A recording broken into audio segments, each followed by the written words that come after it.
मेरा बेटा सिर्फ 2 साल का है और उसका इरेक्शन हो रहा है। Is that normal? Newborn baby है, उसका मसाज कैसे करना है? बेबी का हेड पीछे से एकदम फ्लैट हो गया है, उसको कैसे ठीक करें? मेरा बेटा तो खाना ही नहीं खाता, तो क्या फोर्स फीडिंग कर सकते हैं? बच्चे को क्या दे, फॉर्मूला मिल्क दें या एनिमल्स मिल्क? और भी ऐसे अनगिनत सवाल नई माँ के मन में रहते हैं। तो जब आप जॉइंट फैमिली में रहते हो या न्यूक्लियर फैमिली में रहते हो, दोनों ही परिस्थितियों में आपके मन में बेबी से रिलेटेड बहुत सारे क्वेश्चंस होते हैं जो समझ नहीं आते। इंटरनेट पे 100 चीजें हैं, कौन सी सही है, कौन सा मैं खुद फॉलो करती हूँ। एंड ट्रस्ट मी, जो मॉम हैक्स आज मैं शेयर करने वाली हूँ ना, that's going to be life changing. मेरे पहले बेबी के टाइम मुझे इतनी अवेयरनेस नहीं थी, बट दूसरे बेबी के टाइम मैं तो प्रो हूँ। सो अपने ही कुछ रियल लाइफ एक्सपीरियंस से इंस्पायर होकर के मैंने सोचा आराम से बैठ करके आप लोगों के साथ शेयर करती हूँ मेरे कुछ मॉम हैक्स जिसने मेरी तो जिंदगी बदल दी। अब आपकी बारी। कांग्रेचुलेशंस, आप देख रहे हैं बी नेचुरल। मैं हूँ रेखा, बात करेंगे मॉम हैक्स की और आपके सारे सवालों के जवाब इस वीडियो में मिल जाएंगे। Let's get started. हाय बोल दो सबको। हाय गाइस, मेरा नाम है शौर्यवीर और मैं मम्मा के साथ आज बनाऊंगा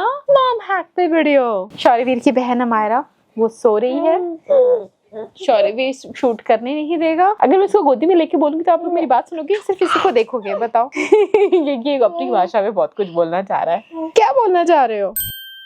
देखो, मेरी बेटी है पूरे 3 साल की एंड छोटा बेटा है 9 महीने का, और दोनों की परवरिश के दौरान मुझे बहुत सारी चीजों का पता चला जो बीइंग न्यू मॉम आपको भी पता होना चाहिए। अब रिसेंटली एक मेल में मैंने पढ़ा कि सब्सक्राइबर पूछ रहे हैं कि उनका बच्चा 2 साल का हो गया है और अभी से उनके बेबी का जो प्राइवेट पार्ट है ना, वो हमेशा इरेक्ट रहता है। एंड वो बहुत ही घबराए हुए थे, सोच रहे थे क्या करे, डॉक्टर के पास जाए, चेक कराएं। मतलब अब इतना छोटा बच्चा और इतनी जल्दी उसका ऐसे कैसे हो सकता है? बाप रे, क्या जमाना आ गया है, इतने छोटे छोटे बच्चों का अभी से। तो अगर आपके साथ ये प्रॉब्लम हो रही है ना, ये मतलब जिनका भी लड़का होगा उनको ऐसा लगता होगा, तो मैं आपको बता दूं, मेरा भी लड़का है और वो सिर्फ 9 महीने का है एंड ये प्रॉब्लम इसके साथ भी है एंड हर लड़के के साथ होती है। और उसके प्राइवेट पार्ट का इरेक्ट होने का मतलब ये नहीं है कि वो वाला मतलब जो आप सोच रहे हो, वो मतलब नहीं है। इट्स जस्ट बिकॉज वो अभी छोटा है एंड कभी कभी यूरिन का प्रेशर होता है या डायपर या अंडरवेयर से रब होकर के वैसा हो जाता है। It's normal. मे बी वो इरेक्ट हो या बच्चा उसे पकड़े, उसके साथ प्ले करे। बच्चा अपने प्राइवेट बॉडी पार्ट को एक्सप्लोर करता है, चाहे वो उसके शरीर का कोई भी अंग हो। बच्चा अपनी जगह सही है, लेकिन जो सोच आप सोच रहे हो ना, वो गलत है। आपको गलतफहमी हो रही है। ना तो ये कोई प्रॉब्लम है, ना ही इसकी कोई मेडिसिन नहीं है। कभी कभी हम अडल्ट्स को ज्यादा ही सोचने लग जाते हैं।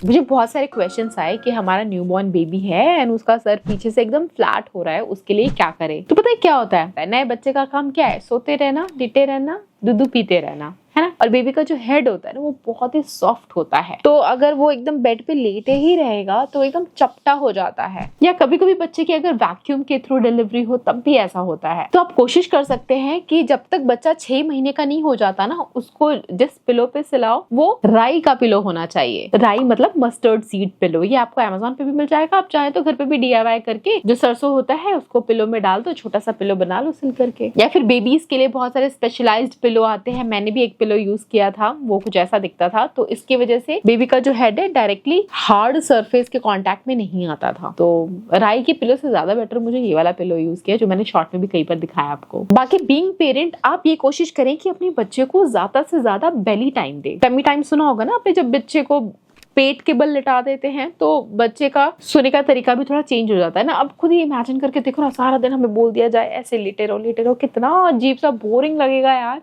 कमर में दर्द अलग हो जाता है। करवट तो हम भी लेते हैं, अब न्यूबॉर्न में भी है इतना छोटा सा, वो करवट ले नहीं पाता है, फ्लैट सोता रहेगा, तो उसको फिजिकली भी अच्छा नहीं लगेगा, बॉडी में पेन होगा एंड हेड भी फ्लैट होने के चांसेस होते हैं। तो आप बच्चे को करवट दिलाते रहें, साइडवेज भी सुलाएं, बीच बीच में नजरें बना करके रखे, बच्चा ऐसे नाक मुंह दबा करके भी ना सोए। हाँ, बाकी टमी टाइम भी दे उसे, या कभी कभी गोदी भी ले लिया करो। सारा टाइम ये ना सोचो कि छोटा है गोदी की आदत लग जाएगी तो गोदी ही ना लो, गोदी भी लो। स्पेशली दूध पिलाने के बाद बच्चे को बर्प कराने के लिए ऐसे गोदी लेते हैं, फिर उसको ऐसे टैप करते हैं ताकि बच्चा डकार ले ले। तो मेरी जो पहली बेटी थी ना हमारा, उसकी भी हेड का शेप थोड़ा अजीब सा हो रहा था, लेकिन मैंने ये सारे ट्रिक्स फॉलो किए तो काफी हेल्प मिली मुझे। मेरे बच्चे की नाक ना एकदम पकौड़े जैसी है, उसको मैं एकदम शार्प पॉइंटेड करने के लिए ऐसे ऐसे मसाज करती हूँ, और उसका सर भी शेप में लाने के लिए दबा दबा के मसाज करती हूँ। और एक वायरल रील देखी थी जिसमें तो एक आंटी, मुझे नहीं लगता वो बच्चे की माँ होगी, पता नहीं कौन थी वो, छोटे से बच्चे, मतलब बच्चा शायद 6-7 महीने का होगा यार, ऐसी टांग से उल्टा लटका रखा था और ऐसे ऐसे झुला रही थी अपनी रील को वायरल करने के लिए। हाथ से भी उल्टा लटका रखा था। ओ माय गॉड, मेरे को तो शॉक मिला वो वीडियो देखने के बाद। जो बोलने से डर लग रहा है, जो इमेजिन करने से दर्द हो रहा है, ऐसी हरकत कोई इंसान अपनी वीडियो को वायरल करने के लिए कर रहा है। ये दुनिया क्रेजी लोगों से भरी हुई है, समझ नहीं आता यार। औरतों में तो ममता, दया, करुणा होती है। वो कैसी औरत थी जो बच्चों को ऐसे उल्टा उछाल रही है, लटका रही है। भाई बच्चा है वो, उसकी पूरी स्किन बॉडी डेलिकेट है, वो अभी बन ही रही है। बोन्स अभी इतनी भी स्ट्रांग नहीं है कि आप बच्चों को इस तरीके से उछालो। अब कुछ लोग बोलेंगे कि हमारी भी तो दादी अम्माओं ने हमें भी उछाल करके या एकदम टाइट मसाज रगड़ करके दिया है, हमें तो कुछ नहीं हुआ, लकी यू, आप बच गए। But this is so cruel यार। एक तो बच्चे को रगड़ करके मसाज करना बंद करो, बच्चे की स्किन बहुत सॉफ्ट है, हल्का प्रेशर दो, रगड़ो मत। एक होता है ये ऐसे ऐसे मसाज करना, एक होता है ऐसे ऐसे, समझ रहे हो डिफरेंस? ऐसे ऐसे उछालना लटकाना नहीं भाई। गर्मियों का टाइम है तो नारियल के तेल से मसाज दो, सर्दियों का टाइम है तो आप मस्टर्ड ऑयल से मसाज कर सकते हो। मसाज जब भी करो आपके हैंड्स का प्रेशर सॉफ्ट होना चाहिए और आपके बच्चे का फेस का शेप देने के लिए ऐसे पिंच करोगे, ऐसे रगड़ोगे, ऐसे ऐसे करोगे तो नाक उसकी लंबी नहीं हो जाएगी। बच्चे की जो नाक है वो पेरेंट्स पे ही जाएगी। अगर पेरेंट्स की नाक लंबी है तो वो अपने आप लंबी होगी, पेरेंट्स की नाक अगर ऐसी है तो वो जैसी भी है यार, दैट्स जेनेटिक। आप किसी चीज को पिंच कर करके चेंज नहीं कर सकते हो। बच्चा रोता रहता है और दाइयां ऐसे पिंच करती रहती हैं और घर वालों को लगता है कि बच्चे का शेप अच्छा आ जाएगा। भगवान ने जैसा बच्चा दिया है उसी में खुश रहना सीखो। और सबसे पहले तो अगर बच्चे का मसाज कर रहे हो ना, कोशिश करो, अगर माँ खुद से दे पाए या पिता खुद से दे पाए, माँ बाप से ज्यादा बेस्ट कोई मसाज नहीं कर सकता है बच्चे की। और मसाज करते टाइम आप बच्चे से बात करो। पेरेंट्स का बॉन्ड स्ट्रॉन्ग करने के लिए होना चाहिए बॉन्ड, इससे बच्चे को आता है, प्लस उसका अफेक्शन बहुत बढ़ता है। प्लस सारा दिन लेटे लेटे जो बच्चे की कमर में दर्द हो जाता है ना, या अगर बच्चा थोड़ा बड़ा हो गया और हाथ पैर चलाता रहता है, वो ऐसे घुटनों के बल चलता रहता है, तो दर्द तो उनको भी होता है। तो मसाज करने से उनके मसल स्ट्रेस दूर हो जाते हैं। मतलब जो भी पेन उनको हो रहा होगा, बॉडी तो दुख जाती है ना, इतना फिजिकल एक्टिविटी करते हैं बच्चे, कितने एक्टिव होते हैं, तो उनको अच्छा लगेगा। तो इस वे में मसाज करो। ये सोच के मसाज मत करो कि बच्चे का मतलब चेहरा ही बदल दोगे। Now let's talk about diapers। क्या बच्चे को सारा दिन डायपर पहना सकते हैं? सारा दिन सारी रात बच्चा डायपर में ही रहता है। अच्छा मुझे एक बात बताओ, अगर आप वेस्टर्न कल्चर को देखोगे ना, वो लोग अपने बच्चे को हमेशा डायपर में ही रखते हैं, चाहे दिन हो रात हो। वहाँ लंगोट का कॉन्सेप्ट ही नहीं है, पता है आपको। बट वहाँ तो इतनी ज्यादा रैशेस की प्रॉब्लम या कोई भी बीमारी ऐसा सच नहीं होती है जो हम लोग सोचते हैं कि डायपर पहनने से हो जाता है। वहाँ क्यों होता है, यहाँ क्यों नहीं होता? बच्चे को डायपर पहनाना गलत नहीं है, बट गलत तरीके से पहनाना बहुत गलत है। जैसे कि बच्चे को आपने डायपर पहना दिया, अब वो एक डायपर कोई पेरेंट ना पूरे दिन भर के लिए छोड़ देते हैं। ये बच्चा जब तक पॉटी नहीं करेगा, या फिर कुछ तो पॉटी के बाद भी छोड़ते हैं, अभी पॉटी की है ना, अब 1-2 घंटे बाद ही चेंज करेंगे, अभी तो डायपर पहनाया था, इतने पैसे थोड़ी ना है, एक डायपर कितना महंगा आता है पता भी है क्या? ऐसा सोच करके कुछ पेरेंट्स डायपर छोड़ देते हैं बच्चे का। वही एक डायपर 10-10, 15-15 घंटे चला लेते हैं। तो ये प्रॉब्लम वाली बात है। डायपर ज्यादा लॉन्ग टाइम के लिए नहीं पहनाना चाहिए। अब डॉक्टर के हिसाब से अगर डायपर आपने अभी पहनाया और बच्चे ने अभी सुसु कर दिया, आप अभी चेंज करो। अभी ये करोगे तो थोड़ा महंगा पड़ेगा, वो थोड़ा क्या बहुत ही ज्यादा महंगा पड़ जाएगा, बट रूल यही कहता है, ठीक है? तो आप सोच लो, आपको डायपर पहनाना है तो ऐसे पहनाना है कि डर्टी होता है तो आप तुरंत चेंज कर दो, या फिर आप डायपर मत पहनाओ, आप लंगोट पहना लो। बट उसमें भी आपको ध्यान देना होगा, जैसे बच्चे ने सुसु पॉटी किया आपको तुरंत चेंज कर देना चाहिए। एंड बीच में जब भी आप डायपर या लंगोट चेंज करते हो, ट्राई करो बच्चे को डायपर फ्री टाइम दिया करो। मतलब जब भी डायपर चेंज करते हो तो 15-20 मिनट के लिए उसको डायपर फ्री छोड़ दो यूं ही, अदरवाइज डायपर पहनाने से और भी बहुत सारी समस्याएं खड़ी हो जाएगी। मेरा बच्चा तो खाता ही नहीं है, तो इसलिए मैं उसको ठूस के खिला देती हूँ। 99.9% की ये समस्या होती है कि उनका बच्चा खाना ही नहीं खाता। हर माँ बाप इसी चीज से परेशान है कि बच्चा तो खाता ही नहीं। यार ये कैसे बच्चे, इतनी एनर्जी रहती है, इतने एक्टिव रहते हैं, इतना उछल कूद करते हैं, एक जगह से दूसरी जगह भागते हैं, उनकी एनर्जी लो भी नहीं पड़ती है और उनको भूख भी नहीं लगती और वो खाना भी नहीं चाहते हैं, तो इतनी एनर्जी आती कहाँ से है? भाई बच्चे एनर्जी का पावर हाउस होते हैं, ठीक है? और उनको भूख लगेगी, वो अपने आप खाएंगे और चाव से खाएंगे। एंड वो आपने कहावत सुनी है, भूख में तो इंसान को मिट्टी भी अच्छी लगती है, तो फिर वो खाने का स्वाद और टेस्ट नहीं देखेंगे। धरती पे कोई भी ऐसा प्राणी नहीं है जो अपने आप को भूखा रख सके, ठीक है?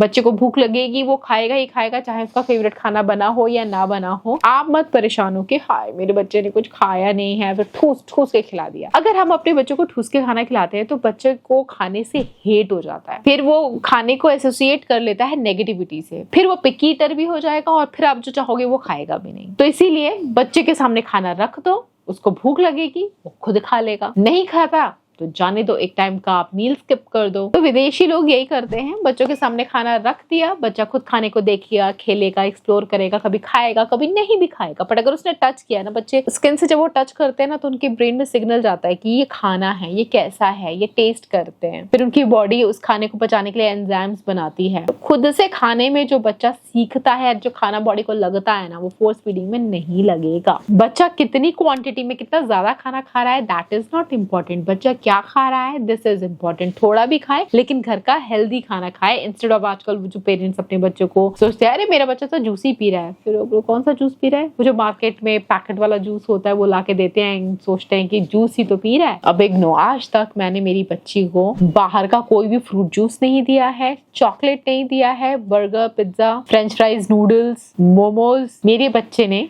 आज तक नहीं खाया है, क्योंकि मैं खुद भी नहीं खाती हूँ और मुझे मैं बार बार बोलती हूँ अपने हस्बैंड को खिलाऊं, वो क्योंकि वो खा लेते कभी कभार। खैर अब तो वो उन्होंने भी खाना बंद कर दिया है, वो भी डाइट कॉन्शियस हो गए हैं। तो पहले ऐसा क्या करते थे, जब वो खाते थे मैं कहती थी लाओ मुझे दो खाने के लिए ऐसे करो, और मुझे करते थे तो मैं सीधा कहती नहीं नहीं ये तो हेल्थ के लिए सही नहीं है, मैं तो नहीं खाऊंगी, ये मुझे नहीं खाना, मुझे नहीं खाना। और ये चीज देख करके मेरी बेटी ने मुझसे कॉपी कर लिया। तो अगर आप चाहते हो कि आपका बच्चा हेल्दी खाना खाए तो वो चीज आपको पहले अपनी लाइफस्टाइल में लाना चाहिए। वो कहते हैं ना, आप कोई चेंज अपने बच्चे में लाना चाहते हो, कोई अच्छी आदत बच्चे को देना चाहते हो, तो सबसे पहले वो चेंज और वो अच्छी आदत आपको अपने अंदर लानी पड़ेगी। मैं ये वाली आदत मैं अपने अंदर लेके आई। ऐसा नहीं कि मैंने कभी खाया नहीं, मैं पहले खाया करती थी, बहुत टाइम पहले, लगभग 7-8 साल पहले मैं सब कुछ खाती थी। ठीक है, कोल्ड ड्रिंक तो खैर मैंने कम से कम 15-20 साल पहले ही छोड़ दिया था, बीच में कभी एक आध बार लिया हो तो आई डोंट रिमेम्बर। बट हाँ, जब से मेरे को किसी ने बोला था ना कि कोल्ड ड्रिंक स्लो पॉइजन होता है, ये बात मेरे घर कर गई, मतलब बैठ गई मेरे दिल में कि मेरे को नहीं पीना, ये स्लो पॉइजन है, मुझे नहीं मरना। I love my life। सभी को प्यार होता है बट हाँ समझते नहीं है कुछ लोग। हाँ, तो बैक टू द टॉपिक। तो अच्छी आदत पहले खुद में लेकर के आओ, बच्चा अपने आप सीख जाएगा। अब बच्चे के सामने ये सब जंक खाओगे तो वो देख करके तो खाएगा ही। घर में माहौल ही ऐसा ना होने दो। मेरे घर में चिप्स के पैकेट, जंक फूड के पैकेट्स आते ही नहीं, होते ही नहीं, जब होते नहीं तो खाते नहीं, वरना कभी भी छोटी भूख लग जाती है फिर मन करता है खा लो और फिर खा ही लेते। क्या बच्चे को फॉर्मूला मिल्क दे सकते हैं? ये जो मार्केट में सैरेलैक आते हैं वो कितना सही है ना, सैरेलैक डब्बे से निकालो, पानी में मिलाओ, बच्चे को खिला दो, हो गया, सो इजी। मैं तो सारा दिन सैरेलैक ही खिलाती हूँ अपने बच्चे को। ऐसे भी कई सारे सवाल आते हैं। जो सैरेलैक होते हैं ना बाहर जो मिलते हैं, आप एक बार इंग्रेडिएंट पढ़ लेना उसका, ठीक है।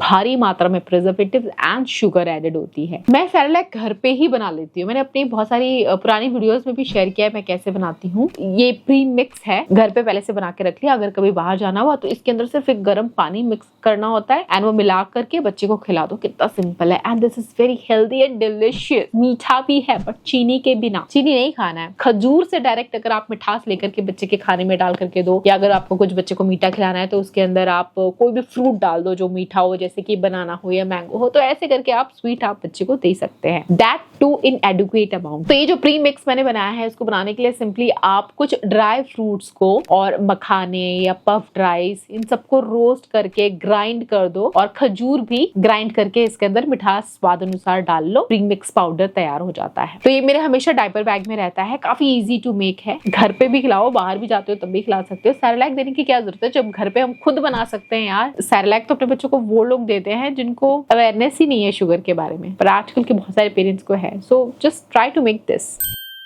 आप दो बच्चों के साथ काम कर कैसे लेते हो? ये छोटा वाला परेशान नहीं करता क्या? मेरा तो बच्चा एक जगह बैठता ही नहीं है। बिस्तर पे रखने से मुझे डर लगता है। सारा दिन उसको लेकर के बैठना पड़ता है। कहीं भी छोड़ दो तो वो ऐसे ऐसे चल करके भाग जाते हैं छोटे बच्चे। आप कैसे मैनेज करते हो बच्चों के साथ काम? ये चीज मैनेज करना बहुत ही टफ था, बट रिसेंटली ही मैंने मैं ढूंढ रही थी क्या करूँ, तो फिर मुझे ना एक बेबी बेड नजर आया। तो जब से मैंने बेबी बेड अरेंज किया है ना शौर्यवीर के लिए, भाई मैं उसको बेबी बेड के अंदर डाल देती हूँ। मैंने शॉर्ट में भी दिखाया था आपको, हमारे के शॉर्ट में। उसके अंदर जाली है तो वो खड़ा होकर के बाहर देखता रहता है। वो कहीं ज्यादा दूर तक ट्रैवल करके नहीं जा पाता। ट्रैवल करके मतलब ऐसे ऐसे ट्रैवल करके, नहीं तो भाई वो ऐसे रेंगता है ना, ऐसे चलता है ना, रेंगता हुआ इधर से उधर घूमता ही रहता है। फिर मुझे डर लगता है, इसलिए मैं उसको बेबी बेड में रखती हूँ। अगर मैं बिजी हूँ तो उसको बेबी बेड में रख देती हूँ। या जब वो सो रहा होता है तो अगर बिस्तर पे सुलाओ तो डर रहता है ना बच्चा नीचे ना गिर जाए, और बच्चे को फर्श पे सुलाओ तो डर लगा रहता है कि कहीं कोई कीड़ा वीड़ा आ गया तो baby bed is very safe. Mesh लगा हुआ है तो फिर बाहर से भी मुझे दिखता रहता है कि हाँ वो सो रहा है, फिर मैं अपना काम कर पाती हूँ। तो ऐसी किसी चीज में इन्वेस्ट करो। अगर आपकी न्यूक्लियर फैमिली है, आपको घर का भी काम करना है, बच्चे को भी देखना है, तो ये आपकी काफी हेल्प करता है।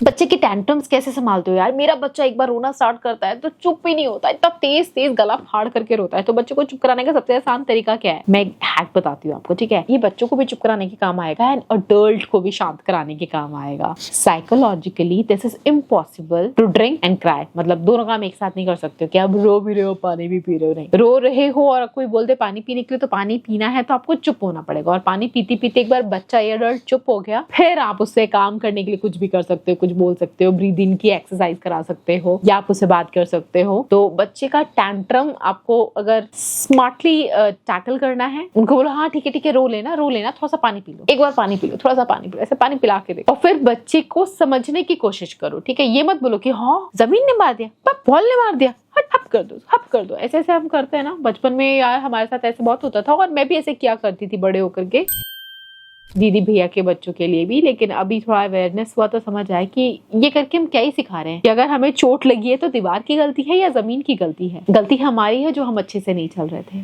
तो ये बच्चे को समझाना होगा, आपको चोट लगी है, हाँ आप सही से वॉक नहीं कर रहे थे या गलती से आपका पैर मुड़ गया, आपको थोड़ा केयरफुल होके चलना चाहिए। और कोई बात नहीं, अभी दर्द हो रहा है, समझ रही हूँ, आई कैन अंडरस्टैंड ये वर्ड जरूर यूज करो। हाँ मुझे पता है आपको बहुत दर्द हो रहा है ना, कोई बात नहीं, ये दर्द थोड़ी देर में ही ठीक हो जाएगा, थोड़ा सा वेट कर लो, अभी ठीक हो जाएगा। तब तक ब्रीद इन करो, अगर थोड़ा बड़ा बच्चा है तो काउंटिंग करा दो, बैक काउंटिंग, ठीक है? बाकी ब्रीदिंग की एक्सरसाइज करा दो, फिर आप बच्चे के टैंट्रम्स को टैकल कर पाओगे स्मार्टली। अपने बच्चे पे ट्राई करना, मुझे बताना इन हैक्स ने वर्क किया या नहीं किया। वैसे और भी बहुत सारे मॉम हैक्स हैं जो और भी ज्यादा इंटरेस्टिंग है, पर उसके लिए मैं पार्ट 2 लेके आऊंगी। इफ यू कमेंट पार्ट 2 इस तरह की और वीडियोस देखना चाहते हो तो प्लीज अपने भी मॉम हैक्स मेरे साथ शेयर करो, मैं उनको फीचर करूंगी अपनी अगली वीडियो में। यहाँ तक वीडियो देख ली तो अभी तक सब्सक्राइब क्यों नहीं किया यार? पता है अगर आप सब्सक्राइब कर देते हो तो आपको फ्री में नोटिफिकेशन आ जाएंगे और मेरी वीडियो देख पाओगे सबसे पहले, और ऐसी कोई भी इंपॉर्टेंट अपडेट आपसे मिस नहीं होगी। Thanks for watching, I will catch you again, till then bye bye.